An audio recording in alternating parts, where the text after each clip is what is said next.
നിങ്ങൾ ആരെങ്കിലും ഒരു കാര്യം ചിന്തിക്കുന്നോന്ന് എനിക്കറിയില്ല. അതായത് ISL പകുതി കഴിഞ്ഞിട്ടുണ്ട്. ഏതാണ്ട് 10 മാച്ചസോളം കേരള ബ്ലാസ്റ്റേഴ്സ് കളിച്ചു കഴിഞ്ഞു.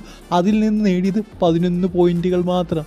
അതായത് എനിക്കൊന്ന് 9 മാച്ചിൽ നിന്ന് 20 പോയിൻറ്റുള്ള മോഹൻ ബഗാൻ സൂപ്പർ ജയൻസ്, 9 മാച്ചിൽ നിന്ന് 20 പോയിട്ടുള്ള ബംഗളൂരു FC സോ ഫാർ മുന്നിലാണ്. അതായത് ഒരു 9 പോയിൻറ്റിനൊക്കെ മുന്നിലാണ്. അതായത് നമ്മൾ അടുത്ത 3 കളി വിജയിച്ചാൽ പോലും നമുക്ക് 20 പോയിൻറ്റിലേക്ക് എത്താൻ സാധിക്കുകയുള്ളൂ. സോ അങ്ങനത്തെ ഒരു അവസ്ഥയിലാണ് കേരള ബ്ലാസ്റ്റേഴ്സ് എന്ന് പറയുന്നത്. നിങ്ങൾ ചിന്തിക്കുക, പകുതി സീസൺ കഴിഞ്ഞു, ഇനി പകുതി ഗെയിം കൂടെ ബാക്കിയുള്ളൂ. സോ ഇവിടെ എന്തെങ്കിലും മിറാക്കിൾ സംഭവിച്ചാൽ നമുക്ക് പ്ലേ ഓഫിൽ വരെയെങ്കിലും കയറാൻ സാധിക്കത്തുള്ളൂ. സോ ആ ഒരു രീതിയിലേക്കാണ് പോയിക്കൊണ്ടിരിക്കുന്നത്. പ്ലേ ഓഫിൽ കയറി ഞാൻ പറയുന്നത് എപ്പോഴും പറയുന്നൊരു കാര്യമാണ്, ഈ ഒരു ട്രോഫി നേടിയിട്ട് പ്രത്യേകിച്ച് വലിയ കാര്യമൊന്നും തന്നെ ഇല്ല. ഈ ട്രോഫി നമുക്കറിയാം, ട്രോഫി നേടിക്കഴിഞ്ഞാൽ നമുക്ക് AFC കളിക്കാൻ പറ്റില്ല.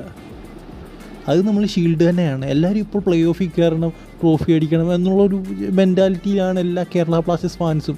അവരുടെ ആ ഒരു മെൻറ്റാലിറ്റി ഇതുവരെ ചേഞ്ച് ആയിട്ടില്ല. എന്തുകൊണ്ടാണെന്ന് എനിക്കറിയില്ല. ട്രോഫി നേടണം, പ്ലേ ഓഫിൽ കയറണം, ISL ട്രോഫി നേടണം, ആ ഒരു ചിന്താഗതിയാണ്. നമ്മളിത് ജയിച്ചാൽ നമ്മൾ അടുത്തൊരു ലെവലിലേക്കാണ് പോകുന്നത്. AFC എന്ന് പറയുന്ന ആ ഒരു ലെവൽ ടോപ്പ് ലെവലാണ്.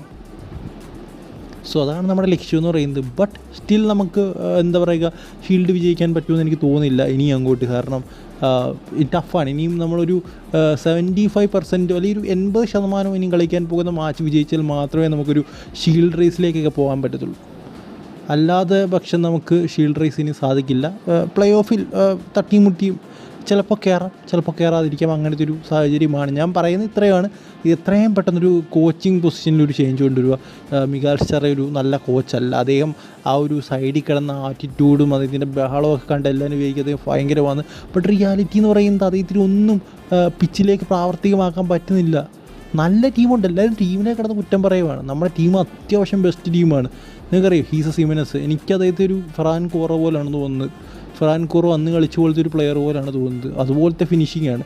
അവസരം കിട്ടിക്കഴിഞ്ഞാൽ അത് ഫിനിഷ് ചെയ്യും. പിന്നെ അഡ്രിയാൻ ലൂണ, നോവാ സദോയി, നിങ്ങൾ ടീം നോക്കുക, ഭയങ്കര ടോപ്പ് ടീമാണ്. പിന്നെ ക്വാമി പെറ സബ്ബായിട്ട് വരുന്നു. ഡ്രിഞ്ചിച്ച്, കൊയ്ഫിന് ഡിഫൻസീവ് മിഡ്ഫീൽഡിൽ കളിക്കും. ഡ്രിഞ്ചിച്ച് സെൻറ്റർ ബാക്കാണ്, നല്ലൊരു സെൻറ്റർ ബാക്കാണ് അദ്ദേഹം. പിന്നെ വിപിൻ മോഹനെ പോലൊരു ടോപ്പ് ക്വാളിറ്റി പ്ലെയർ ഫ്രെഡി. പിന്നെ വിങ്ങിലേക്ക് നോക്കി കഴിഞ്ഞാൽ ഐമൻ.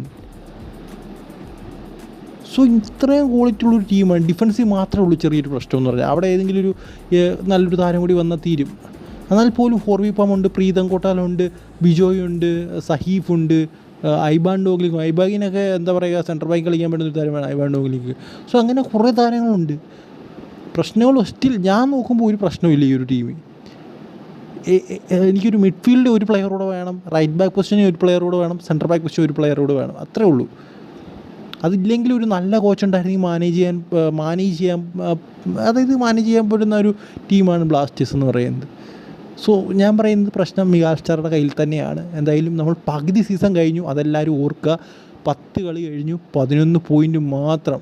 വളരെ ദയനീയ അവസ്ഥ. ഇനിയെങ്കിലും മഞ്ഞ പൂട പോലുള്ള സംഘങ്ങളൊക്കെ ഒന്ന് എന്താ പറയുക, സ്റ്റേഡിയത്തിൽ ചെന്നിരുന്ന് ചുമ്മാ നടക്കണം, ചിലയ്ക്കാതെ ടീമിന് വേണ്ടി ചിലയ്ക്കും. അത്രേ എനിക്ക് പറയാനുള്ളൂ. സോ ഈ വീഡിയോ നിങ്ങൾക്ക് ഇഷ്ടപ്പെടുത്തി ലൈക്ക് ചെയ്യുക. അടുത്ത വീഡിയോ കാണുന്നത് ഗുഡ് ബൈ.